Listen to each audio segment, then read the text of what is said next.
નમસ્કાર મિત્રો, શું કોઈ માણસ રેસ હારીને પણ વિજેતા બની શકે?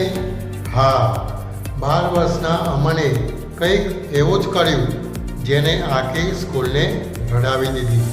તો ચાલો આ વાર્તા જોઈએ. શાળાના વાર્ષિક રમતગમત ઉત્સવમાં આજે 100 મીટરની દોડની ફાઇનલ રેસ હતી. બધાની નજર 12 વર્ષના અમન પર હતી, જે છેલ્લા 3 વર્ષથી આ રેસ જીતતો આવ્યો હતો. રેસ શરૂ થવાની સીટી વાગી અને બધા દોડ્યા.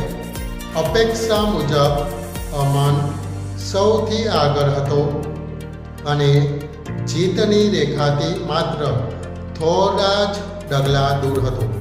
પણ અચાનક તેની પાછળ દોડી રહેલો રાહુલ પગ મચકોડવાને કારણે જોરથી નીચે પડ્યો અને દર્દથી રડવા લાગ્યો.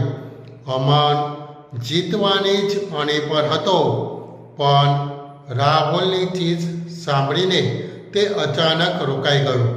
તેને ટ્રોફી દેખાઈ રહી હતી, પણ તેની અંદરના માણસે તેને પાછા વળવા મજબૂર કર્યો. અમન પાછો દોડ્યો, રાહુલ પાસે ગયો અને તેને ઊભો થવામાં મદદ કરી. તેનો હાથ પોતાના ખભા પર મૂકીને અમન તેને ધીમે ધીમે ફિનિશિંગ લાઇન તરફ લઈ જવા લાગ્યો. આ દરમિયાન બાકીના છોકરાઓ રેસ જીતી ગયા. જ્યારે અમન અને રાહુલ લાઇન પર પહોંચ્યા ત્યારે આખી શાળા ઊભી થઈ ગઈ અને તાળીઓના ગડગડાટ શરૂ થઈ ગયો.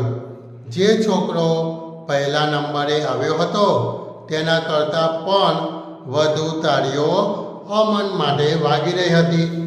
સ્કૂલના પ્રિન્સિપાલે અમનને સ્ટેજ પર બોલાવ્યો અને એક ખાસ મેડલ આપતા કહ્યું, રેસ તો ઘણા જીતે છે, પણ અમન આજે માનવતાની રેસ જીત્યો છે.